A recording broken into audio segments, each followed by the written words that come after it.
ಎಲ್ಲರಿಗೂ ನಮಸ್ಕಾರ. ಇವತ್ತು ದೊಡ್ಡಬಳ್ಳಾಪುರಲ್ಲಿ ವಿವಿಧ ನೇಕಾರ ಸಂಘಟನೆಗಳು ನೀಡಿರ್ತಕ್ಕಂಥ ಬಂದ್ ಯಶಸ್ವಿಯಾಗಿದೆ. ಈ ಬಂದಲ್ಲಿ ಮುಖ್ಯವಾಗಿ ನೇಕಾರರ ಮುಖಂಡರುಗಳು, ನೇಕಾರರು ಎಲ್ಲರೂ ಕೂಡ ಭಾಗವಹಿಸಿದರು. ಬೆಳಗ್ಗೆಯಿಂದ ಕೂಡ ನಮ್ಮ ದೊಡ್ಡಬಳ್ಳಾಪುರಲ್ಲಿ ನಗರ ವ್ಯಾಪ್ತಿಯಲ್ಲಿ ಎಲ್ಲ ಅಂಗಡಿ ಮುಗ್ಗಟ್ಟುಗಳನ್ನು ಮುಚ್ಚಿದ್ದರು. ಸ್ವಯಂ ಪ್ರೇರಿತವಾಗಿ ವ್ಯಾಪಾರಸ್ಥರು ನೇಕಾರರಿಗೆ ಬೆಂಬಲ ಕೊಟ್ಟು ಅಂಗಡಿಗಳನ್ನು ಮುಚ್ಚಿದರು. ಕೆಲವು ಕಡೆ ತೆರೆದಿರೋ ಕಡೆ ಕೆಲವರು ಪ್ರತಿಭಟನಾಕಾರರು ಮುಚ್ಚಿಸೋ ಪ್ರಯತ್ನ ಮಾಡಿದರು. ಕೆಲವರು ಸ್ವಯಂ ಪ್ರೇರಿತವಾಗಿ ಮಾಡಿರ್ತಕ್ಕಂಥ ಈ ಬಂದ್ಗೆ ಸಂಪೂರ್ಣ ಬೆಂಬಲ ವ್ಯಾಪಾರಸ್ಥರು, ರೈತರು, ಕನ್ನಡಪರ ಸಂಘಟನೆಗಳು, ದಲಿತ ಸಂಘಟನೆಗಳು, ಎಲ್ಲ ಸಂಘಟನೆಯವರು ಕೂಡ ಸಂಪೂರ್ಣ ಬೆಂಬಲವನ್ನು ನೀಡಿದರು. ಬಸವನಗುಡಿ ದೇವಸ್ಥಾನದಿಂದ ಸಿದ್ಧಲಿಂಗಯ್ಯ ಸರ್ಕಲ್ವರೆಗೂ ಬೈಕ್ ರ್ಯಾಲಿ ಮಾಡಿದರು. ಬೈಕ್ ರ್ಯಾಲಿ ಅನಂತರ ಸಿದ್ಧಲಿಂಗಪ್ಪ ವೃತ್ತದಲ್ಲಿನೇ ಬಹಿರಂಗ ಸಭೆ ನಡೆಸಿದರು. ಬಹಿರಂಗ ಸಭೆಯಲ್ಲಿ ಹಲವಾರು ನೇಕಾರರ ಮುಖಂಡರುಗಳು ಭಾಗವಹಿಸಿ ಮಾತನಾಡಿದರು. ಈ ಮಾತನಾಡಿರ್ತಕ್ಕಂಥ ಈ ವಿಡಿಯೋ ತುಂಬ ಚೆನ್ನಾಗೈತೆ. ನಿಮ್ಗೇನಾನು ಈ ವಿಡಿಯೋ ಇಷ್ಟ ಆದರೆ ಲೈಕ್ ಮಾಡಿ, ಶೇರ್ ಮಾಡಿ, ನಮ್ಮ ಚಾನಲ್ ಸಬ್ಸ್ಕ್ರೈಬ್ ಮಾಡ್ಕೊಳ್ಳಿ. ಇವತ್ತು ದೊಡ್ಡಬಳ್ಳಾಪುರದಲ್ಲಿ ಸ್ವಯಂ ಪ್ರೇರಿತ ಬಂದು ನಮ್ಮ ದೊಡ್ಡಬಳ್ಳಾಪುರ ನೇಕಾರ ಹಿತರಕ್ಷಣಾ ಸಮಿತಿ ವತಿಯಿಂದ, ದೊಡ್ಡಬಳ್ಳಾಪುರ ವೀವರ್ ಟೆಕ್ಸ್ಟೈಲ್ ಅಸೋಸಿಯೇಷನ್ನಿಂದ, ನೇಕಾರ ಹೋರಾಟ ಸಮಿತಿಯಿಂದ ಹಾಗೂ ಪಕ್ಷಾತೀತವಾಗಿ ಎಲ್ಲ ಪಕ್ಷಗಳಿಂದನೂ ಸಹ ಸ್ವಯಂ ಪ್ರೇರಿತವಾಗಿ ಬಂದನ್ನು ಹಮ್ಮಿಕೊಳ್ಳಲಾಗಿತ್ತು. ಈ ಒಂದು ಬಂದ್ಗೆ ದೊಡ್ಡಬಳ್ಳಾಪುರದಲ್ಲಿ ಇರ್ತಕ್ಕಂಥ ಎಲ್ಲ ಅಂಗಡಿ ಮುಗ್ಗಟ್ಟುಗಳು, ಯಾವುದೇ ವ್ಯಾಪಾರ ಇರ್ಬೋದು, ಹೋಟ್ಲಿರ್ಬೋದು, ಚಲನಚಿತ್ರ ಮಂದಿರ ಇರ್ಬೋದು, ಎಲ್ಲ ವಹಿವಾಟುಗಳನ್ನು ಸ್ಥಗಿತ ಮಾಡಿ ನಮ್ಮ ಜೊತೆ ಬಂದ್ಗೆ ಸಂಪೂರ್ಣ ಸಹಕಾರ ನೀಡೋರೆ. ಹಾಗೂ ದೊಡ್ಡಬಳ್ಳಾಪುರದಲ್ಲಿ ಸಹ ಇವತ್ತು ನಮ್ಮ ಎಲ್ಲ ನೇಕಾರ ಬಾಂಧವರು, ಎಲ್ಲ ಮುಖಂಡರು, ಸಾರ್ವಜನಿಕರು ಈಗ 11 ಗಂಟೆಗೆ ಬೈಲು ಬಸವಣ್ಣ ದೇವಸ್ಥಾನದಿಂದ ಮೆರವಣಿಗೆ ಮೂಲಕ ಸಿದ್ಧಲಿಂಗಯ್ಯ ಸರ್ಕಲ್ಗೆ ಹೋಗಿ, ಏನು ನಮ್ಮ ದೊಡ್ಡಬಳ್ಳಾಪುರ ನೇಕಾರಿಕೆ ಬಿಕ್ಕಟ್ಟು ಬಂದೈತಲ್ಲ, ನಮ್ಮ ಉದ್ಯಮಕ್ಕೆ ಈ ಒಂದು ಬಿಕ್ಕಟ್ಟನ್ನು ನಾವು ಸರ್ಕಾರದ ಗಮನಕ್ಕೆ ತಂದು ಮುಂದೆ ಏನು ಮಾಡಬೇಕು, ನಮ್ಮ ಜೊತೆ ಈಗ ಸರ್ಕಾರ ಕೈ ಜೋಡಿಸಲಿಲ್ಲ ಅಂದರೆ ಮುಂದೆ ಏನು ಮಾಡಬೇಕು ಅನ್ನೋದು ತೀರ್ಮಾನ ಕೂಡ ತೊಗೊಂಡಿದ್ದೀವಿ. ಅದನ್ನು ನಮ್ಮ ಮುಖಂಡರು ವೆಂಕಟೇಶ್ ಅವರು ಹೇಳ್ತಾರೆ. ಸಿದ್ಧಲಿಂಗಯ್ಯ ಸರ್ಕಲ್ಲಿ ಅದನ್ನು ಸಂಪೂರ್ಣ ವಿವರಣೆ ಕೊಡ್ತೀವಿ. ಈ ಬಂದ್ ಮೂಲಕ ನಾವು ದೊಡ್ಡಬಳ್ಳಾಪುರ ಜನಕ್ಕೆ ಎಲ್ಲರೂ ಬಂದು ಭಾಗವಹಿಸೋದಕ್ಕೆ ತುಂಬ ಹೃದಯ ಸ್ವಾಗತ ಕೊಡ್ತಾ ಇದ್ದೀವಿ. ಎಲ್ಲರೂ ಯಾವುದೇ ಕಾರಣಕ್ಕೂ ಸಂಜೆ 6 ಗಂಟೆವರೆಗೂ ತೆಗಿಬೇಡ್ರಿ, ನಿಮಗೆ ಕೈ ಮುಗಿದು ಕೇಳ್ಕೊತೀವಿ. ನಮ್ಮ ದೊಡ್ಡಬಳ್ಳಾಪುರದಲ್ಲಿ ನೇಕಾರಿಕೆ ತುಂಬ ಬಿದ್ದೋಗಿದೆ, ನಾಶನದ ಅಂಚಿಗೆ ಹೋಗ್ಬಿಟ್ಟಿದೆ. ಈ ಒಂದಕ್ಕೋಸ್ಕರ ನಾವು ಎಲ್ಲ ದೊಡ್ಡಬಳ್ಳಾಪುರದಲ್ಲಿ ಎಲ್ಲ ನಾಗರಿಕರು, ಸಾರ್ವಜನಿಕರು, ನೇಕಾರರು ಎಲ್ಲ ಸೇರಿ ಈ ಬಂದನ್ನು ಹಮ್ಮಿಕೊಂಡಿದ್ದೀವಿ. ಆದ್ದರಿಂದ ಎಲ್ಲ ನಮ್ಮ ಜೊತೆ ಕೈ ಜೋಡಿಸ್ಬೇಕಂತ ಇನ್ನೊಂದು ಸರಿ ನಾವು ಮನವಿ ಮಾಡ್ತಾ ಇದ್ದೇವೆ. ಬಂಧುಗಳೇ, ಇವತ್ತು ಜನವರಿ 5 ಎಲ್ಲ ನೇಕಾರ ಸಂಘಟನೆಗಳು ಸೇರಿ ಈಗಾಗಲೇ ತಿಳಿಸಿರೋ ಪ್ರಕಾರ ಕರ್ನಾಟಕ ರಾಜ್ಯ ನೇಕಾರ ಹಿತರಕ್ಷಣಾ ಸಮಿತಿ, ದೊಡ್ಡಬಳ್ಳಾಪುರ ಟೆಕ್ಸ್ಟೈಲ್ ವೀವರ್ಸ್ ಅಸೋಸಿಯೇಷನ್ ನೇಕಾರ ಹೋರಾಟ ಸಮಿತಿ ಮತ್ತು ದೊಡ್ಡಬಳ್ಳಾಪುರದ ಎಲ್ಲ ನೇಕಾರ ಸಂಘಟನೆಗಳು, ಸಹಕಾರಿ ಸಂಘಗಳು, ದೊಡ್ಡಬಳ್ಳಾಪುರದ ಎಲ್ಲ ರಾಜಕೀಯ ಪಕ್ಷಗಳು, ಸಂಘ ಸಂಸ್ಥೆಗಳು, ರೈತ, ಕಾರ್ಮಿಕ, ವಿದ್ಯಾರ್ಥಿ, ಯುವಜನ, ಮಹಿಳೆಯರು ಎಲ್ಲರೂ ಒಳಗೊಂಡಂಥ ಒಂದು ಬಂದ್ಗೆ ಇವತ್ತು ಕರೆ ಕೊಡಲಾಗಿತ್ತು. ಈ ಬಂದಿನ ಉದ್ದೇಶ ರಾಜ್ಯ ಸರ್ಕಾರ, ಕೇಂದ್ರ ಸರ್ಕಾರ ನಮ್ಮ ಕಡೆ ನೋಡಬೇಕು, ಕಣ್ಣು ಕಿವಿ ತೆರೆದು ನಮ್ಮ ಸಮಸ್ಯೆಯನ್ನು ನೀವು ಆಲಿಸಬೇಕು, ನೋಡಬೇಕು. ತುಂಬ ಸಂಕಷ್ಟದಲ್ಲಿದ್ದೀವಿ, ನಾವು ನೆಲ ಕಚ್ಚೋಗಿದ್ದೀವಿ, ನಮ್ಮ ಕೈ ಹಿಡಿಬೇಕು, ನಮ್ಮನ್ನು ಕಾಪಾಡಬೇಕು ಅಂತೇಳಿ ಒತ್ತಾಯ ಮಾಡಲಿಕ್ಕೋಸ್ಕರ ಈ ಬಂದನ್ನು ಮಾಡ್ತಾ ಇದ್ದೀವಿ. ಈ ಬಂದಿಗೆ ಪೂರ್ವಭಾವಿಯಾಗಿ ಸಾಕಷ್ಟು ಹೋರಾಟಗಳನ್ನು ನಡೆಸಲಿಕ್ಕೆ ಸಾಧ್ಯ ಆಗಿದೆ. ಇವತ್ತು ಅಂತಿಮವಾಗಿ ಒಂದು ಬಂದನ್ನು ಮಾಡ್ತಾ ಇದ್ದೀವಿ. ಬಂದಲ್ಲಿ ಬಹಳ ಮುಖ್ಯವಾಗಿ ನಾವು ಕೇಳ್ತಾ ಇದ್ದೀವಿ, ಪವರ್ ಲೂಮ್ ರಿಸರ್ವೇಷನ್ ಆ್ಯಕ್ಟ್ ನೀವು ಜಾರಿಗೆ ತರಲೇಬೇಕು. ಪವರ್ ಲೂಮ್ ರಿಸರ್ವೇಷನ್ ಆ್ಯಕ್ಟ್ ತಂದರೆ ಲಾಳಿ ಸಹಿತ ಮಗ್ಗಗಳಲ್ಲಿ ಉತ್ಪಾದನೆ ಆಗುವಂಥ ಸೀರೆಗೆ ಏನು ನಾವು ಡಿಸೈನು ಅಂತ ಕರಿತೀವಿ, ಪಲ್ಲು, ಬುಟ್ಟ, ಬ್ರಾಕೆಟ್ಟು, ಈ ಥರದ ಡಿಸೈನ್ಗಳನ್ನು ರೇಪಿಯರಲ್ಲಿ ನೈಲಿಕ್ಕೆ ಅವಕಾಶ ಇಲ್ಲದೆ ಇರುವಂಥ ಒಂದು ಕಾನೂನನ್ನು ನೀವು ತರಬೇಕು. ಯಾವುದೇ ರೀತಿಯಲ್ಲಿ ಕೈಮಗ್ಗ ನೇಕಾರರಿಗೆ ಕೈಮಗ್ಗ ಅಧಿನಿಯಮ ಯಾವ ರೀತಿ ರಕ್ಷಣೆಯಾಗಿ ನಿಂತಿತ್ತು, ಅದೇ ರೀತಿ ಈ ಪವರ್ ಲೂಮ್ ರಿಸರ್ವೇಷನ್ ಆಕ್ಟ್ ನಮ್ಮನ್ನು ತಲೆ ಕಾಯಲಿಕ್ಕೋಸ್ಕರ ಆಕ್ಟ್ ತರಬೇಕು ಅಂತೇಳಿ ನಾವು ಒತ್ತಾಯ ಮಾಡ್ತಾ ಇದ್ದೀವಿ. ಮುಂದಿನ ದಿನಗಳಲ್ಲಿ ಕೇಂದ್ರದ ಜವಳಿ ಮಂತ್ರಿಯನ್ನ ಭೇಟಿ ಮಾಡಿ ನಾವು ಈ ಒಂದು ಕಾಯ್ದೆ ತರಲಿಕ್ಕೆ ಬೇಕಾದಂಥ ಎಲ್ಲ ಕಾರ್ಯರೂಪರೇಷೆಗಳನ್ನ ಯೋಜನೆಗಳನ್ನ ಹಮ್ಮಿಕೊಂಡಿದ್ದೇವೆ. ರಾಜ್ಯ ಸರ್ಕಾರಕ್ಕೆ ತಕ್ಷಣಕ್ಕೆ ನಾವು ಮನವಿ ಮಾಡೋದೇನು ಅಂತಂದ್ರೆ 1 ಕೋಟಿ ಸೀರೆ ಅಂದ್ರೆ ಲಾಳಿ ಸಹಿತ ಮಗ್ಗಗಳಲ್ಲಿ ಉತ್ಪಾದನೆ ಮಾಡಿರುವಂತ ರಾಜ್ಯದ ನೇಕಾರರು ಉತ್ಪಾದನೆ ಮಾಡಿರುವಂತ ಈ ಸೀರೆಯನ್ನ ನೀವು ಖರೀದಿ ಮಾಡಬೇಕು, ತಕ್ಷಣ ಖರೀದಿ ಮಾಡಬೇಕು. ನಮಗೆ ಧರ್ಮಾರಂ ಮಾರ್ಕೆಟ್ಗೆ ಬದಲಿಯಾಗಿ ಇನ್ನೊಂದು ಮಾರ್ಕೆಟ್ ನೀವು ಸೃಷ್ಟಿಸಿ ಕೊಡಬೇಕು. ದೊಡ್ಡಬಳ್ಳಾಪುರದಲ್ಲಿ APMC ಮಾದರಿಯಲ್ಲಿ ಒಂದು ಮಾರುಕಟ್ಟೆಯನ್ನು ಸೃಷ್ಟಿ ಮಾಡಿಕೊಡ್ಬೇಕು. ಅಳಿವಿನ ಅಂಚಿಗೆ ಬಂದಿರುವಂತ ನಮ್ಮ ನೇಕಾರ ಕುಟುಂಬಗಳನ್ನ, ಲಕ್ಷಾಂತರ ನೇಕಾರ ಕುಟುಂಬಗಳನ್ನ ನೀವು ಕೈ ಹಿಡಿದು ಮೇಲೆ ಕೆತ್ತಬೇಕು, ಕಾಪಾಡಬೇಕು ಅಂತೇಳಿ ನಾವು ರಾಜ್ಯ ಸರ್ಕಾರವನ್ನ, ಕೇಂದ್ರ ಸರ್ಕಾರವನ್ನ ಈ ಬಂದಿನ ಮೂಲಕ ನಾವು ಮನವಿ ಮಾಡ್ತಾ ಇದ್ದೀವಿ. ಬಂಧುಗಳೇ, ನಿನ್ನೆ ಸಂಜೆ ಮಧ್ಯಾಹ್ನ 3 ಗಂಟೆಯಿಂದ ನಿರಂತರವಾಗಿ ಏನು ನಮ್ಮ ನೇಕಾರರಿದ್ದೀರಿ ನಮ್ಮೊಟ್ಟಿಗೆ ಸಹಕರಿಸಿ ಬೈಕ್ ರ್ಯಾಲಿ ಮಾಡಿದ್ದೀವಿ, ಊರೆಲ್ಲ ತಿರುಗಿದ್ದೀವಿ. ಅಂಗಡಿ ಮುಗ್ಗಟ್ಟುಗಳೆಲ್ಲ ಸ್ವಯಂ ಪ್ರೇರಿತವಾಗಿ ಕೆಲವರು ಬಂದ್ ಮಾಡ್ಕೊಂಡಿದ್ದಾರೆ. ನಮಗೆ ಈ ಬಂದ್ಗೆ ಸಹಕರಿಸತಕ್ಕಂಥ ಎಲ್ಲ ನೇಕಾರ ಬಂಧುಗಳಿಗೆ, ನೇಕಾರ ಮಿತ್ರರಿಗೆ ನಾವು ಧನ್ಯವಾದಗಳನ್ನು ಹೇಳ್ತಾ ಇದ್ದೀವಿ. ಈ ಬಂದಿನ ಉದ್ದೇಶ ಏನು? ಯಾವುದಕ್ಕೋಸ್ಕರ ಬಂದ್ ಮಾಡ್ತಾ ಇದ್ದೀವಿ? ನಾವು ಖುಷಿಗೋಸ್ಕರ ಬಂದ್ ಮಾಡ್ತಾ ಇಲ್ಲ. ನೇಕಾರರೆಲ್ಲ ಬೀದಿಗೆ ಬರ್ತಕ್ಕಂಥ ಪರಿಸ್ಥಿತಿ ನಿರ್ಮಾಣ ಆಗಿದೆ. ನಾವು ತಯಾರು ಮಾಡ್ತಕ್ಕಂಥ ಸೀರೆಗೆ ಸೂರತ್ ಸೀರೆಗಳಿಂದ ಹೊಡೆತ ಬಿದ್ದು ಅರ್ಧ ಬೆಲೆಗೆ ಮಾರಾಟ ಆಗ್ತಾ ಇದೆ.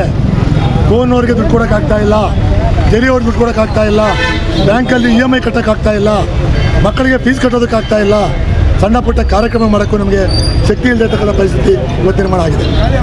ಇವತ್ತು ಈ ಬಂದಿಂದ ನಾವು ಸರ್ಕಾರಕ್ಕೆ ಏನು ಎಚ್ಚರಿಕೆಯನ್ನು ಕೊಡ್ತಾ ಇದ್ದೀವಿ, ದಯವಿಟ್ಟು ನಮ್ಮಿಂದ ಗೆದ್ದೋಗಿರ್ತಕ್ಕಂಥ ನಾಯಕರು ಏನಿದ್ದೀರಿ, ನೀವು ನಮ್ಮೊಟ್ಟಿಗೆ ಸೇರಿಕೊಂಡು ಹ್ಯಾಂಡ್ಲೂಮ್ ರಿಸರ್ವೇಷನ್ ಆ್ಯಕ್ಟ್ ಪ್ರಕಾರವಾಗಿ ಪವರ್ಲೂಮ್ ರಿಸರ್ವೇಷನ್ ಆ್ಯಕ್ಟ್ ಅಂದರೆ ಪವರ್ಲೂಮಲ್ಲಿ ಜರಿ ಮಿಶ್ರಿತ ಸೀರೆಗಳು ಮಾತ್ರ ನೇಯಬೇಕು. ರೇಪಿಯರ್ ಮಧ್ಯದಲ್ಲಿ ಯಾವುದೇ ಕಾರಣಕ್ಕೂ ನೇಯೋದಕ್ಕೆ ನಾವು ಅವಕಾಶ ಕೊಡಬಾರ್ದು ಅಂತೇಳಿ ಈ ಬಂದಿನ ಉದ್ದೇಶ. ಆದ್ದರಿಂದ ಎಲ್ಲ ನೇಕಾರರು ಈಗ ಮೆರವಣಿಗೆ ಪ್ರಾರಂಭವಾಗ್ತದೆ. ಎಲ್ಲ ನಮ್ಮ ಹಿಂದುಗಡೆ ಬಂದು ಬಸ್ ಸ್ಟ್ಯಾಂಡಲ್ಲಿ ಬೃಹತ್ತಾಗಿರ್ತಕ್ಕಂಥ ಬಹಿರಂಗ ಸಭೆ ಇದೆ. ಆ ಬಹಿರಂಗ ಸಭೆಯಲ್ಲಿ ಪಾಲ್ಗೊಂಡು ಕಾರ್ಯಕ್ರಮವನ್ನು ಯಶಸ್ವಿ ಮಾಡಬೇಕು. ಆಮೇಲೆ ಇನ್ನೊಂದು ವಿಚಾರ ಹೇಳ್ತಾ ಇದ್ದೀವಿ, ಏನು 20-25 ಜನ ಮಾಲನ್ನು ತರಿಸ್ತಾ ಇದ್ದಾರೆ, ಅವ್ರ ಬಗ್ಗೆ ನಾವು ಈಗಾಗಲೇ ಸಾಕಷ್ಟು ಸಲ ಅವರ ಮನವರಿಕೆ ಮಾಡಿದ್ದೀವಿ, ಸೌಮ್ಯದಿಂದ ಹೇಳಿದ್ದೀವಿ, ನಮಸ್ಕಾರ ಮಾಡಿ ಹೇಳಿದ್ದೀವಿ, ಕೋಪ ಮಾಡಿಕೊಂಡು ಹೇಳಿದ್ದೀವಿ. ಯಾಕೆ ಅವ್ರ ಗಮನಕ್ಕೆ ಬರ್ತಿಲ್ಲ. ನಮ್ಮ ಕೋಪವನ್ನು, ನಮ್ಮ ತಾಳ್ಮೆಯನ್ನು ಟೆಸ್ಟ್ ಮಾಡ್ತಾ ಇದ್ದೀರಾ. ನಾನು ಮತ್ತೆ ಹೇಳ್ತಾ ಇದ್ದೀನಿ, ಶಾಂತಿಯುತವಾಗಿ ನೀವೇನಾದರೂ ಸೀರೆಗಳು ತರೋದನ್ನು ನಿಲ್ಲಿಸ್ತಾ ಇದ್ದರೆ ನಿಮ್ಮ ಮನೆಗಳ ಮುಂದೆ ಪೊಲೀಸ್ ಪರ್ಮಿಷನ್ ತಗೊಂಡು ನಿಮ್ಮ ಮನೆ ಮುಂದೆ ಅತಿ ಶೀಘ್ರವಾಗಿ ದಂಡಿ ಸತ್ಯಾಗ್ರಹವನ್ನು ಹಮ್ಮಿಕೊಂತೀವಿ ಅಂತೇಳಿ ಈ ಮೂಲಕ ತಮ್ಮಲ್ಲಿ ತಿಳಿಸ್ತಾ ಇದ್ದೀವಿ.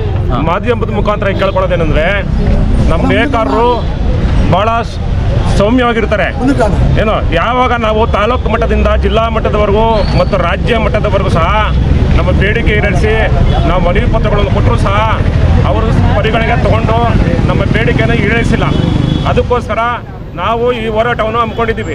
ಅವರು ನಮ್ಮ ಈಡೇರಿಸಿದೆ ನಾವು ಬಂದು ಮಾಡ್ತಕ್ಕಂಥ ಅವಶ್ಯಕತೆ ಬರ್ತಿರ್ಲಿಲ್ಲ. ಮುಂದಿನ ದಿನಗಳಲ್ಲಿ ಸರ್ಕಾರ ಎಚ್ಚೆತ್ಕೊಂಡು ಈ ಮಾಧ್ಯಮದ ಮುಖಾಂತರ ನಮಗೆ ಬೇಡಿಕೆಯನ್ನು ಈಡೇರಿಸಲ್ಲ ಅಂತ ಸಂದರ್ಭದಲ್ಲಿ ನಾವು ಉಗ್ರವಾದ ಹೋರಾಟವನ್ನು ಮಾಡಲಿಕ್ಕೆ ಎಚ್ಚೆತ್ಕೊತೀವಿ.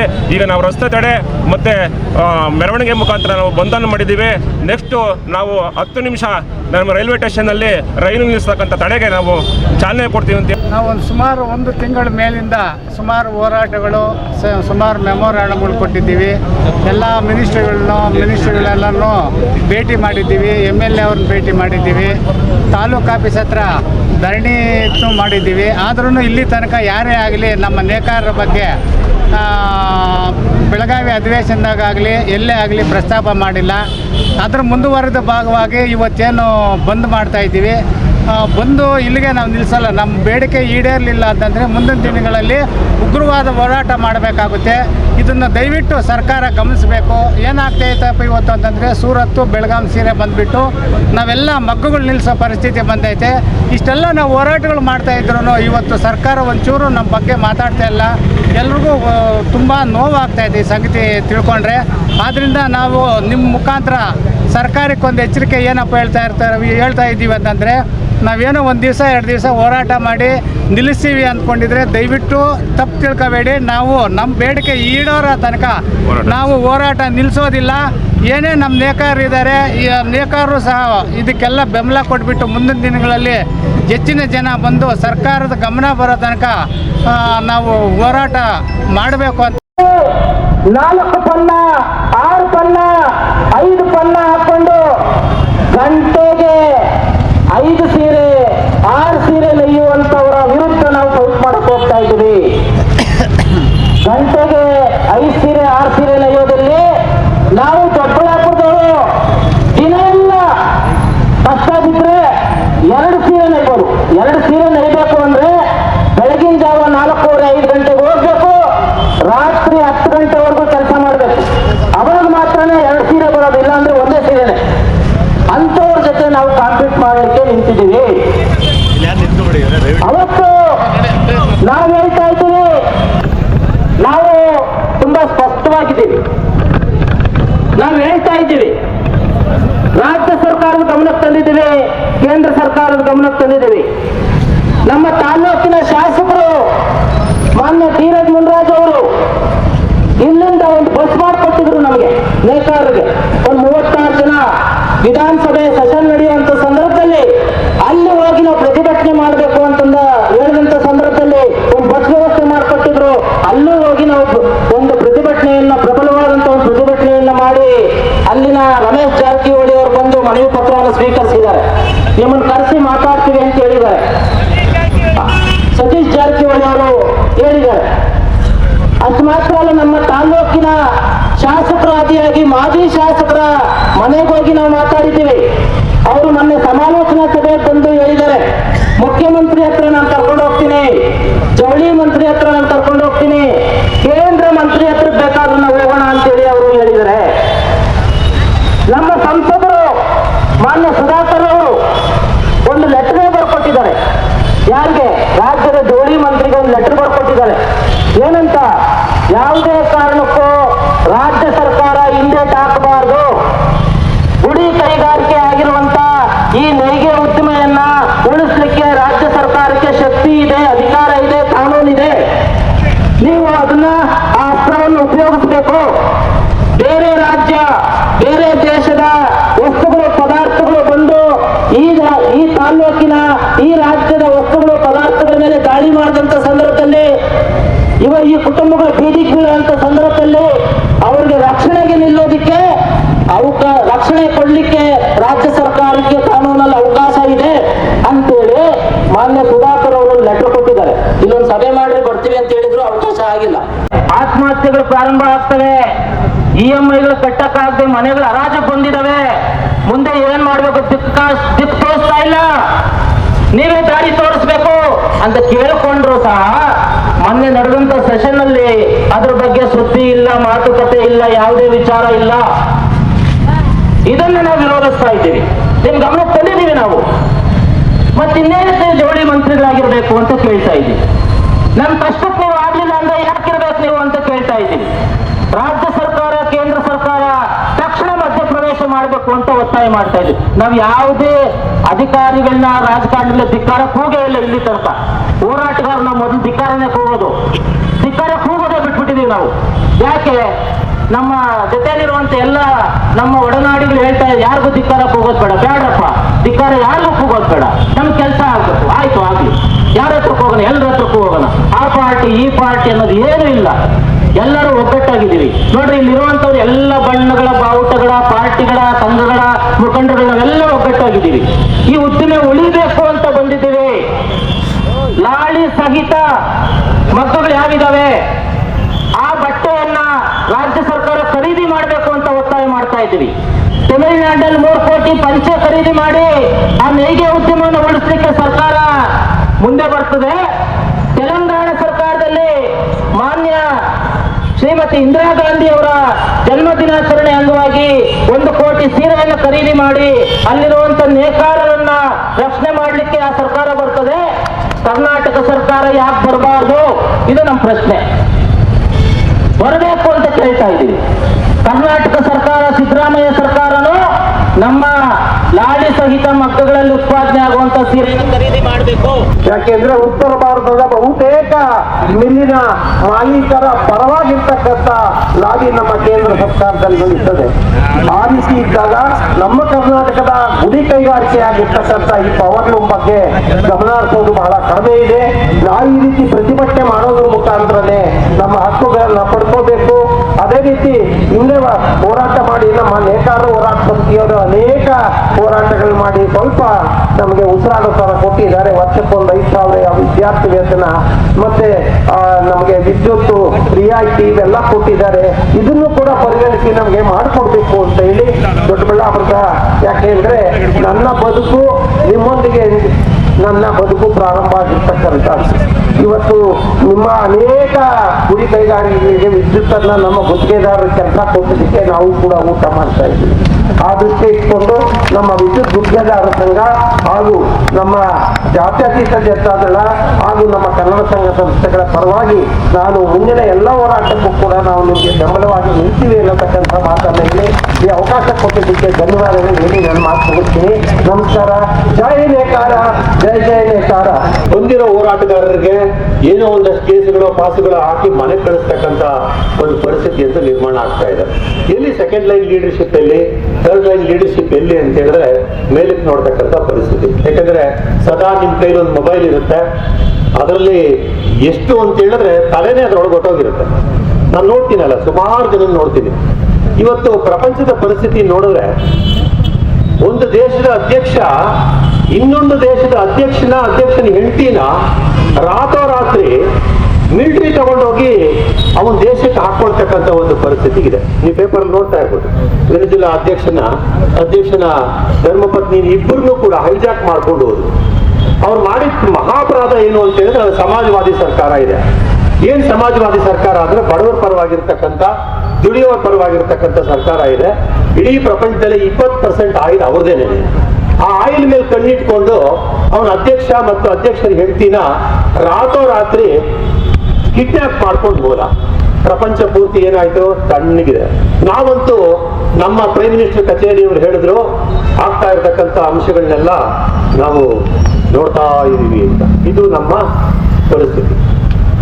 ಇನ್ನು ನಿಮ್ಮ ನೇಕಾರರನ್ನ ಯಾರು ಕೇಳ್ತಾರೆ, ನಿಮ್ಮ ರ್ಯಾಪಿಯರ್ ಮಗ ಯಾರು ಕೇಳ್ತಾರೆ, ನಿಮ್ಮ ಶೆಟ್ಲ್ಲೆಸ್ ಲಾರಿಗಳನ್ನ ಯಾರು ಕೇಳ್ತಾರೆ? ಇದು ನೀವು ಅರ್ಥ ಮಾಡ್ಕೋಬೇಕು. ನಾವು ಸುಮಾರು ಬಹುಶಃ ನನಗೆ ಬುದ್ಧಿ ಬಂದಾಗಲಾಯ್ತು ಈ ನೇಕಾರರಿಗೆ ಒಟ್ಟಿಗೆ ಸಂಬಂಧವನ್ನ ಇಟ್ಕೊಂಡಿದೆ. ಏನೋ ಒಂದು ಸಣ್ಣ ಪುಟ್ಟ ಕಾರಣಕ್ಕೆ ರಾಜ್ಯ ಸರ್ಕಾರದಲ್ಲಿ ಒಂದು ಟ್ಯಾಕ್ಸ್ ಪಾಕ್ಸ್ ಹಾಕ್ತಿದ್ರು. ನಾವು ಹೋಗಿ ಸಂಬಂಧಪಟ್ಟಿರ್ತಕ್ಕಂಥ ಮಂತ್ರಿಗಳ ಹತ್ರನೋ, ಯಾಕಂದ್ರೆ ಅವತ್ತು ಶಾಸಕರು ಮತ್ತೆ ಇವರು ಎಂಪಿಗಳು ಬಹಳ ಸ್ಟ್ರಾಂಗ್ ಆಗಿದ್ರು, ನಮ್ಮ ಕಷ್ಟಕ್ಕೆ ಕಣ್ಣೀರು ಮಿಡಿತಾ ಇದ್ರು. ಅವ್ರನ್ನ ಕರ್ಕೊಂಡು ಹೋಗಿ ಆ ಟ್ಯಾಕ್ಸ್ ಪಾಕ್ಸ್ ತೆಗೆಸ್ಕೊಂಡು ಬರ್ತಾ ಇದ್ರು. ಅವತ್ತಿಂದ ಇವತ್ತಿನವರೆಗೂ ನಮ್ಮಲ್ಲಿ ಕೊರತೆ ಕಾಣ್ತಾ ಇದ್ದೇನೆ ಅಂತ ಹೇಳಿದ್ರೆ ಒಗ್ಗಟ್ಟಿನ ಕೊರತೆ ಎಷ್ಟು ತೀವ್ರವಾಗಿದೆ ಅಂತ ಹೇಳಿದ್ರೆ, ಒಬ್ಬ ನೇಕಾರ ಇನ್ನೊಬ್ಬ ನೇಕಾರನ ಕಾಲಿಡ್ತಾನೆ. ನಾನು ಸೋಷಿಯಲ್ ಮೀಡಿಯಾದಲ್ಲಿ ನೋಡ್ತಾ ಇದ್ದೆ, ಒಂದು ಗ್ರೂಪ್ನವ್ರು ನಮ್ಗೆ ಬೆಂಬಲಕ್ಕೆ ವಿರೋಧ ಬಂದು ನಮ್ಗೆ ಮಾಡೋಕೆ ಅಗತ್ಯನೇ ಇಲ್ಲ, ನಮ್ಗೆ ಅನ್ಯಾಯ ಆಗ್ತಿದೆ ಅಂತ ಒಂದು ಗುಂಪು, ಇನ್ನೊಂದು ಬೇಡ ಅಂತೇಳಿ. ಬಹುಶಃ ಕೇವಲ ಒಂದು 20-25 ಜನ ಅಂತ ಕಾಣುತ್ತೆ ದೊಡ್ಡಬಳ್ಳಾಪುರದವರು. 20-25 ಜನ ಸೇರ್ಕೊಂಡು 50,000 ಜನನ್ನ ನಾಟಕ ಮಾಡಿಸ್ತಾ ಇದ್ದಾರೆ. ನಾವು ಅವ್ರ ಕಥಕಳಿ ನಾವು ಕುಣಿತಾ ಇದ್ದೀವಿ. ಬರೀ 25 ಜನ ಬಂಡವಾಳಗಾರರು ಸೂರತ್ನಿಂದ ತರಿಸ್ಕೊಂಡು ನಿಮ್ ಕಣ್ಣು ಮುಂದೆ ಲಕ್ಷಾಂತರ ಶಾರಿಗಳನ್ನ ಮಾರಾಟ ಮಾಡಿಕೊಂಡು ನಮ್ಗೆಲ್ರಿಗೂ ಮಣ್ಣಾಗ್ತಾ ಇದ್ದಾರೆ ಒಟ್ಟಿಗೆ. ಅವ್ರ ವಿರುದ್ಧ ಏನಾದ್ರು ಮಣ್ಣು ಅಂತ ಮಾತಾಡಿದ್ರೆ ಒಂದು ಕಂಪ್ಲೇಂಟ್ ಹೋಗುತ್ತೆ, ಅಲ್ಲಿ ಹೋಗಿ ಕೂತ್ಕೊಂಡು ಪೊಲೀಸ್ ಸ್ಟೇಷನಲ್ಲಿ ನಮ್ಮ ಮೇಲೆ FIR ಆಗ್ತಕ್ಕಂಥ ಪರಿಸ್ಥಿತಿ ಇದೆ. ಇದು ಪರಿಸ್ಥಿತಿ. ಇನ್ನು ಜವಳಿ ಇಲಾಖೆ, ವೆಂಕಟೇಶ್ ಅವರು ಇಲ್ಲೇ ಇದೆ, ನಾನು ವೆಂಕಟೇಶ್ ಒಂದು 50 ಜನ ಅಲ್ಲಿ ಹೋಗಿದ್ವಿ. ಆ ಪುಣ್ಯಾತ್ಮನಿಗೆ ಹ್ಯಾಂಡ್ಲೂಮ್ ರಿಸರ್ವೇಶನ್ ಆಕ್ಟ್ ತೆಗೆದು ಸೆಕ್ಷನ್ 3, 5, 8, 9, 10 ಓದಿ ಹೇಳಿದ್ರೆ ಅದನ್ನು ಓದಕ್ಕೂ ಮನಸ್ಸಿಲ್ಲ. ನಾನು ಹೇಳಿದೆ, ನೋಡಿ ನಿಮ್ಗೆ 2 ಲಕ್ಷ ರೂಪಾಯಿ ಸಂಬಳ ಕೊಡ್ತಾರೆ, ನೇಕಾರರ ಹೆಸರ ಮೇಲೆ ನೀವು ಈ ಉದ್ಯೋಗ ಮಾಡ್ತಿದ್ದೀರಿ,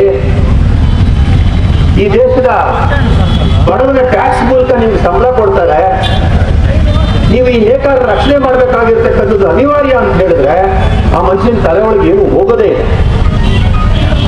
ಹ್ಯಾಂಡ್ಲೂಮ್ ರಿಸರ್ವೇಶನ್ ಆಕ್ಟ್ 1985 ಆಯ್ತು. ಅದಾದ್ಮೇಲೆ ಒಂದು ಸ್ವಲ್ಪ ಇನ್ನೊಂದು ಅಮೆಂಡ್ಮೆಂಟ್, ಒಂದು ಅಡ್ವೈಸರಿ ಕಮಿಟಿ ಅಂತ ಮಾಡ್ತಾರೆ.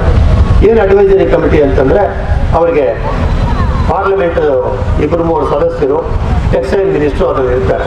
ಏನಾದ್ರು ಸಂಕಷ್ಟ ಬಂತು ಅಂತಂದ್ರೆ ಆ ಸಂಕಷ್ಟನ ಪರಿಗಣನೆ ತಗೊಂಡು ಆ ಸಮಸ್ಯೆನ ಬಗೆಹರಿಸೋದಕ್ಕೆ ಒಂದು ಅಡ್ವೈಸರಿ ಕಮಿಟಿ ಇದೆ. ಅಡ್ವೈಸರಿ ಕಮಿಟಿ ಒಳಗೆ 13 ಟೈಪ್ ಆಫ್ ಬಟ್ಟೆಗಳನ್ನು ನೀವು ಮಾಡ್ಕೋಬಹುದು ಅಂತೇಳಿ ಹಿಂದಿನ ಟೆಕ್ಸ್ಟೈಲ್ ಮಿನಿಸ್ಟರ್ ಆಗಿರ್ತಕ್ಕಂಥ ಜಾಲಪ್ನವ್ರು ಮಾಡಿದ್ರು. ಅದು ಮುಗಿದೋಗಿದೆ. ಮತ್ತೆ ಪ್ರತಿ 2 ವರ್ಷಕ್ಕೊಂದ್ಸಾರಿ ಅದನ್ನ ಅಮೆಂಡ್ಮೆಂಟ್ ಮಾಡ್ತಕ್ಕಂಥ ಅದನ್ನು ಕಂಟಿನ್ಯೂ ಮಾಡ್ತಕ್ಕಂಥದ್ದು ಕೂಡ ಇದೆ. ದುರಾದೃಷ್ಟವಶಾತ್ ನಾವೇನ್ ಮಾಡ್ತೀವಿ ಅಂದ್ರೆ ಇಷ್ಟೇ, ಕಷ್ಟ ಬಂತು ಅಂತಂದ್ರೆ ಹೋಗಿ ಬಾಯ್ ಬರ್ಕೊಳ್ತೀವಿ, ಸಮಸ್ಯೆ ಬಗೆಹರಿತು ಅಂತಂದ್ರೆ ಮನೆಗೆ ಹೋಗಿ ಬರ್ತದೆ.